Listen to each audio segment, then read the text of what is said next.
परंतु स्कंदजी नहीं लौटे। शिवजी के चरित्र ऐसे आश्चर्यजनक है कि उनको कोई नहीं जान पाता। स्कंदजी क्रौंच पर्वत में जब से स्थित हुए तब से वहां की दशा ही बदल गई। वह पर्वत यश में वृद्धि करने वाला, पापों को घटाने वाला तथा अत्यंत आनंददायक हो गया। स्कंदजी तब से उसी पर्वत पर वास करते हैं। उनके दर्शनों से समूल पाप नष्ट हो जाते हैं। प्रत्येक मास की पूर्णमास के दिन समस्त देवता एवं मुनि एक साथ वहां जाकर स्कंद के दर्शन कर कृतार्थ होते हैं। जो कोई उस दिन मल्लिकार्जुन के दर्शन करता है उसके सब पाप नष्ट हो जाते हैं। यद्यपि शिव एवं गिरजा ने कई बार क्रौंच पर्वत पर जाकर स्कंद को मनाकर लौटा लाने का प्रयत्न किया, परंतु स्कंदजी वहां से लौट कर नहीं आए, वरन शिवजी के आने का समाचार जानकर उन्होंने यही इच्छा की कि वहां से कहीं और दूर जाकर वास करें। इसीलिए देव वहां से 3 योजन दूर जाकर स्थित हुए। शिवजी वहां पर हर पूर्णमासी को जाते हैं। स्कंद तथा गणपति का यह चरित्र सुनाया, जिसके सुनने एवं कहने से समस्त पाप नष्ट हो जाते हैं। मल्लिकार्जुन स्थान का यश वेद गाते हैं। गणपति के इस चरित्र को जो कोई सुनेगा वह संसार में आनंद तथा अंत में शिवजी के धाम को प्राप्त करेगा। ओम नमः शिवाय। जब स्कंद ने तारकासुर का वध करके देवताओं को आनंद प्रदान किया, उस समय कटिमाली, तारकाक्ष तथा कमलाक्ष नामक तारक के तीनों पुत्र कठिन तपस्या में प्रवृत्त हो गए। वे ब्रह्मा जी के ध्यान में पहले एक पाव से खड़े रहे, फिर 100 वर्ष तक केवल जल पीकर तप करते रहे। 1,000 वर्ष तक वे अंगूठे के बल खड़े रहे। उस समय ब्रह्मा जी ने उनसे जाकर कहा, हे तारक के पुत्रों, मैं तुम्हारे तप से अत्यंत प्रसन्न हूँ, तुम अपनी इच्छानुसार वर मांगो। तब तीनों दैत्यों ने कहा, हे ब्राह्मण, यदि आप हमसे प्रसन्न हैं, तो हमको यह वर दीजिए कि हम किसी के हाथ से न मारे जाएं। तब ब्रह्मा जी ने उनसे कहा, तुम मुझसे यह वरदान मत मांगो, इसके अतिरिक्त अपनी इच्छानुसार कोई भी वस्तु मांगो।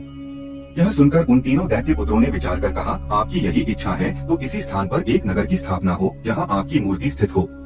इसके अतिरिक्त हम तीनों के लिए अलग अलग एक नगर और तैयार हो जाए, जो एक 1,000 कोस के अंतर पर हो। वे तीनों नगर हर प्रकार से समान हो। जो कोई उन तीनों नगरों को एक है बाण से नष्ट करे, वही हमारा वध करने में समर्थ हो। ब्रह्मा जी ने यह सुनकर कहा, अच्छा, तुम्हारी इच्छानुसार यही होगा। फिर ब्रह्मा जी ने उसी समय मैदानव को बुलाकर 1 से 3 नगर निर्माण करने की आज्ञा दी और वहाँ से चला गए। मैदानव ने तीनों नगरों का निर्माण किया। प्रत्येक नगर 600 योजन बड़ा था। उनमें स्वर्ग से भी अधिक आनंद था। ब्रह्मा जी ने क्रम से तीनों भाइयों को तीनों नगर बांट दिए।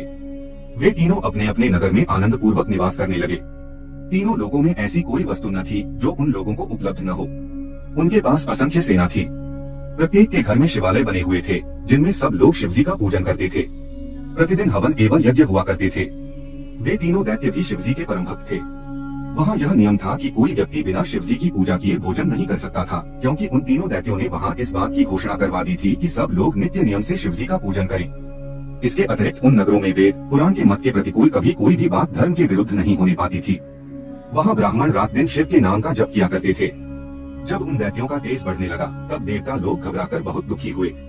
उनके शरीर में जैसे आग लग गई।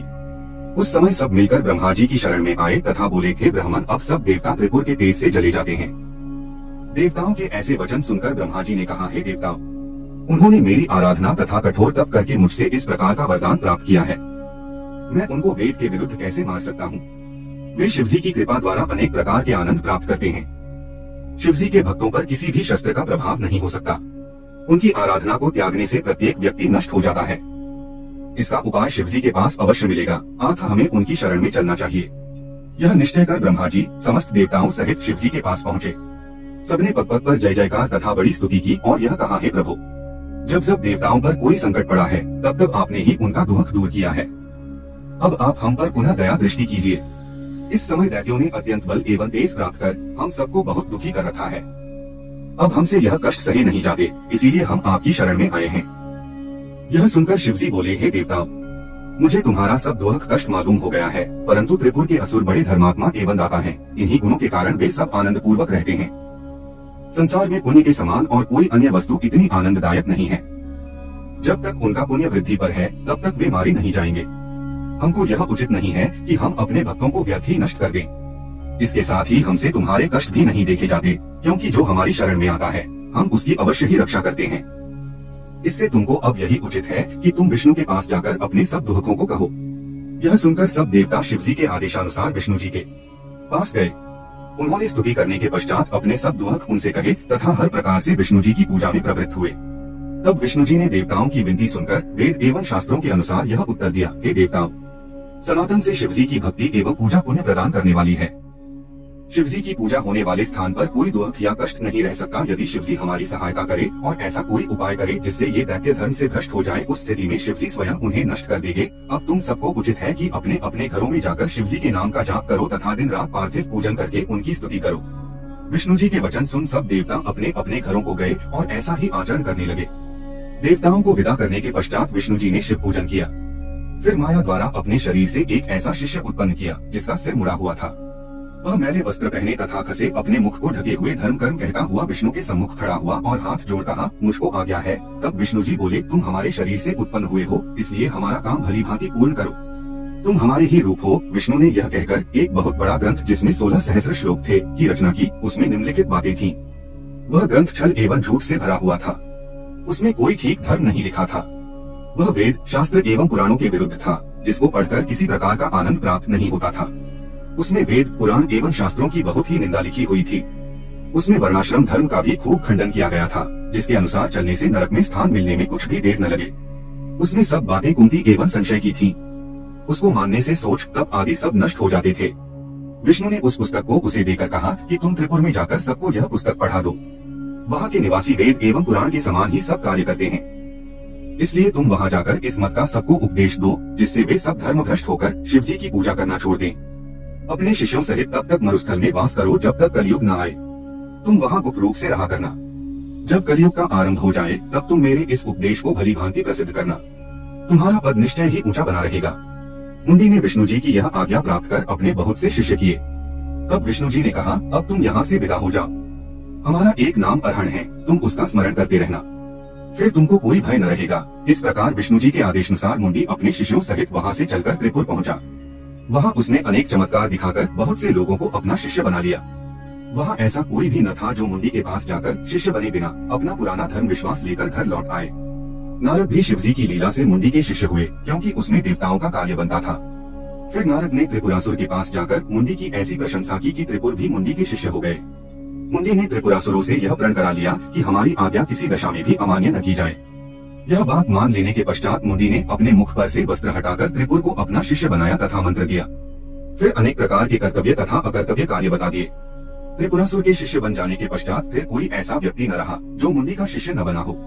त्रिपुर को चेला बनाने के पश्चात मुंडी ने उन्हें कई आदेश देते हुए कहा, हे त्रिपुर, हमारा मत सब मतों से उत्तम है, जिसको नारद ने भी माना है। इस मत के ये मार्ग हैं कि यह संसार असाध्य है, इसका आद्यंत कुछ भी नहीं, न तो इसका कोई कर्ता ही है और न बनाने वाला ही सनातन से यह इसी प्रकार चला आ रहा है। समय आने पर यह स्वयं ही प्रकट होता है तथा इसी प्रकार समयानुसार अदृश्य हो जाता है। समय पाकर ही अच्छा बुरा कार्य हो जाता है। ब्रह्मा से लेकर घास मिट्टी तक जितने प्राणी हैं, वे सब मृत्यु के समान हैं। जीव ही ईश्वर है जो अपने इस शरीर में वर्तमान है। इसके अतिरिक्त संसार का और कोई स्वामी नहीं है। ब्रह्मा आदि जो देवता बहुत प्राचीन हैं, वे भी अमर नहीं हैं। वे सब मृत्यु के वश में हैं। इनमें से कोई तो विलंब में तथा कोई शीघ्र मरता है, परंतु सबकी मृत्यु निश्चित है। यह निश्चित है कि समस्त शरीरधारी नष्ट हो जाएंगे। वे दुख सुख भोग कर पुनः जन्म लेंगे। समस्त जीव एक ही समान बराबरी का पद रखते हैं। उनमें न तो कोई छोटा है न कोई बड़ा। भोग एवं भोजन आदि समस्त कार्यों में सब समान है। सवारी चाहे किसी प्रकार की हो, समान है। जिस प्रकार हम मृत्यु का भय करते हैं, उसी प्रकार ब्रह्मा, विष्णु एवं महेश को भी मृत्यु का भय है। समय के चक्र से कोई न बचेगा। इसलिए हे त्रिपुर, तुम यह सत्य जानो कि हमें तथा उनमें कुछ बड़ाई छोटाई नहीं है। हम सब ही समान हैं। इसी प्रकार जाति की बड़ाई छोटाई का विवाद है। वेद एवं शास्त्र आदि सब झूठे तथा निष्फल हैं। केवल सब धर्मों में उत्तम धर्म हिंसा का त्याग कर अहिंसा का अपनाना है। उससे बढ़कर दूसरा कोई और धर्म नहीं है। दूसरों को दुख पहुंचाने से बड़ा पाप संसार में कोई और नहीं है। हे त्रिपुर, 4 प्रकार के दान सब दानों से बड़े हैं। एक रोगी को औषध देना, दूसरा भयभीत को अपनी शरण में लेकर अभयदान देना, तीसरा भूखों को भोजन कराना और चौथा विद्यार्थी को विद्यादान देना। शरीर को उत्तम औषधों से आरोग्य बनाए रखना चाहिए। नरक तथा स्वर्ग सब इसी संसार में है। जहाँ आनंद प्राप्त होता है वह सब स्वर्ग है तथा जहाँ दुख मिलता है वही नरक है। दुखों से वासनारहित मुक्त हो जाना ही परम मोक्ष है। वेदों ने प्रवृत्ति एवं निवृत्ति के 2 मार्ग कहे हैं। उनका तात्पर्य यह है कि जीवों को दुख पहुंचाना प्रवृत्ति धर्म है तथा उन पर दया एवं कृपा रखना निवृत्ति धर्म है। जो जीवों को मारकर तथा तिल युग एवं घृत अग्नि में डालकर स्वर्ग प्राप्ति की इच्छा रखते हैं वह उनकी सबसे बड़ी मूर्खता है। इस प्रकार मुंडी ने त्रिपुर को अपने धर्म के विषय में बताया, जिसको त्रिपुरासुरों ने ठीक समझा। इस प्रकार त्रिपुर में वेद के विरुद्ध नास्तिक मत स्थापित हो गया। इस कारण वहाँ के निवासियों से लक्ष्मी रुष्ट हो गई तथा चारों ओर दरिद्रता ही दरिद्रता फैल गई। उन तीनों भाइयों ने शिवजी की पूजा को छोड़ दिया, जिससे देश में उपद्रव होने लगे। तब देवताओं ने उन सब की यह दशा देख ब्रह्मा जी को साथ ले शिवजी की शरण में पहुँचे और उनकी स्तुति करते हुए बोले, हे प्रभु, त्रिपुर में अब सभी धर्म के विरुद्ध हो गए हैं तथा उनका पाप भी बढ़ गया है और उन्होंने आपका पूजन भी त्याग दिया है। अब आप हम पर कृपा करें और उनका सहार करें। उस समय शिवजी बोले, हे देवताओं, अब तुम किसी प्रकार की चिंता मत करो, शीघ्र ही तुम्हारे सब दुख दूर होंगे। शिवजी यह कहकर अंतर्धान हो गए और वे लोग वहीं बने रहे। इतने ही में गणों के राजा नंदी अपने अनेक गणों सहित वहां आए। देवताओं ने उन्हें वहां देखकर अत्यंत शुभ माना तथा उनसे विनय की, हे शिलादि मुनि के पुत्र नंदी, तुम कोई ऐसा उपाय करो जिससे त्रिपुर एक में मिल जाए। यह सुनकर नंदी ने उत्तर दिया, हे देवताओं, शिवजी ने तुमको आज्ञा दी है कि तुरंत एक रथ बनाओ तथा सारथी, बाण, धनुष आदि सब ठीक करके रखो। मुझको निश्चय है कि शिवजी अवश्य शीघ्र ही त्रिपुर का नाश करेंगे। यह कहकर नंदी अपने घर चले गए। सब देवताओं ने अत्यंत प्रसन्न हुए। फिर विष्णु तथा ब्रह्मा जी ने विश्वकर्मा का आदर करते हुए कहा कि तुम शिवजी के लिए रथ बनाई, इसके अतिरिक्त तुम शीघ्र ही धनुष एवं बाण भी तैयार कर दो। विश्वकर्मा ने यह सुनकर सदा शिवजी का ध्यान किया तो उनके मन में रथ निर्माण करने की युक्ति बैठ गई। विश्वकर्मा द्वारा निर्मित उस रथ का विस्तार मानो संपूर्ण सृष्टि भर के समान था। उसमें सूर्य दाहिना चक्र तथा चंद्रमा बाया चक्र, इसी प्रकार 12 सूर्य तथा 16 कलाएं वर्तमान थीं। सभी पर्वत एवं वर्ष, मास, तिथि रथ के खंड बने। चारों वेद उस रथ के घोड़े तथा व्यास आदि घोड़ों को चलाने वाले हुए। धर्म कर्म के शास्त्र, पुराण एवं न्याय शास्त्र ये उसके मुख हुए। आश्रम वर्ण आदि उसके अंग हुए। सब गंगा आदि नदियां तथा चारों सागर चबर लेकर रथ के चारों ओर खड़े हुए। नम्र लोकालोक पर्वत आदि उसकी सीढ़ियां हुए। प्रणव चाबुक, विष्णु जी बाण तथा हिमाचल धनुष हुए। यहाँ तक कि ब्रह्मा से लेकर तृण तक सब उस रथ में विद्यमान थे। इस प्रकार वह सब सामग्री पूर्ण रूप से तैयार हो गई। तब वह रथ शिवजी के द्वार पर ले जाकर खड़ा किया गया। उस समय शिवजी बाहर आए। उनको देखकर सबने विनती की, हे महाराज, अब आप रथ में आरूढ़ हो तथा त्रिपुर का नाश करके तीनों लोगों को आनंद देश प्रदान करें। तब शिवजी ने तुरंत गणपति को बुलाकर उनकी पूजा की। फिर वे रथ पर आरूढ़ होकर आकाश एवं पृथ्वी को कपाते हुए चल दिए। सबने जय जयकार किया। पृथ्वी उस रथ का भार न सहकर कांपने लगी। इस प्रकार शिवजी अपनी सेना सहित देवताओं को आनंदित करते हुए वहां से चले। उस समय शिवजी के इस आश्चर्यजनक चरित्र से त्रिपुर एकत्र हुए। तब शिवजी ने उचित समय जानकर अपने धनुष में विष्णुक्ति अस्त्र को लगाकर तथा अपने तेज को उसी अस्त्र में स्थापित कर दिया, जिससे धनुषबाण दोनों ही प्रकाशवान हुए। सृष्टि भर में प्रकाश ही प्रकाश फैल गया। तब शिवजी ने उस समय मन में यह विचार किया कि मैं तीनों पुरों को जला दूं। उस समय विलंब हुआ जानकर विष्णु जी, ब्रह्मा जी तथा इंद्र ने उनकी बहुत प्रकार से विनती की। तब देवताओं ने कहा, हे शिवजी, अब आप त्रिपुरों को नष्ट करने में विलंब मत कीजिए। आपके इस तेज से तीनों लोग चले जाते हैं। यह सुनकर शिवजी ने प्रसन्न हो तुरंत वही अस्त्र त्रिपुर को लक्ष्य करके छोड़ दिया। उसके छोड़ने से भीषण शब्द हुआ। ऐसा प्रतीत होता था जैसे प्रलयकाल के बादल गरज रहे हो। उस अस्त्र में से निकली हुई अग्नि से तीनों लोग जलने लगे। धरती कांपने लगी, पर्वत जल उठे, नदियों का जल सूख गया। दिक्पाल एवं कूर्म जो पृथ्वी का भार संभाले हुए हैं बलहीन हो गए। सब मुनि एवं सिद्ध ध्यान छोड़कर आश्चर्यचकित हुए। उसी समय शिवजी द्वारा छोड़े गए बाण के पहुँचते ही वे तीनों पुर जलकर भस्म हो गए। तदुपरांत वह बाण उन सबको जलाकर शिवजी के पास लौट आया। इस प्रकार बाण के उस भीषण प्रहार से त्रिपुर में कोई प्राणी जीवित न रहा। सब दैत्य शिवजी के हाथ से मरकर मुक्ति पा गए। वे सभी शिवजी के गण हुए, क्योंकि उनमें भक्ति का बीज शेष था और भक्ति का बीज कभी नष्ट नहीं होता। उस समय शिवजी का स्वरूप ऐसा भयानक था जिसे देखकर प्रतीत होता था कि प्रलय होने में अब कोई देर नहीं है। ब्रह्मा जी तथा विष्णु जी उस महातेज के कारण शिवजी को अच्छी प्रकार नहीं देख सकते थे। यह देख उन्होंने दूर से ही उनकी स्तुति की। सबसे पहले विष्णु जी ने शिवजी की स्तुति की तथा कहा, हे शिवजी, अब आप क्रोध को शांत करें। फिर ब्रह्मा जी ने भी उनकी स्तुति की। इसके पश्चात लोकपाल, देवता, सिद्ध, नाग, मुनि तथा वेदों ने अपनी अपनी स्तुति को युक्ति के अनुसार काव्य रूप में गाया। तब ऐसी अनेक प्रकार की स्तुति सुनकर शिवजी प्रसन्न हुए। इस प्रकार सब शिवजी को प्रसन्न पाकर उनकी सेवा करने लगे। शिवजी अपने भक्तों की पुकार को कभी अनसुना नहीं करते और जो भी उनकी शरण में जाता है उसकी सब प्रकार से। ओम नमः शिवाय। पहले प्रत्येक मनुष्य असंख्य जन्म पर्यंत ब्रह्मा जी की पूजा करके विष्णु जी की भक्ति प्राप्त करता है।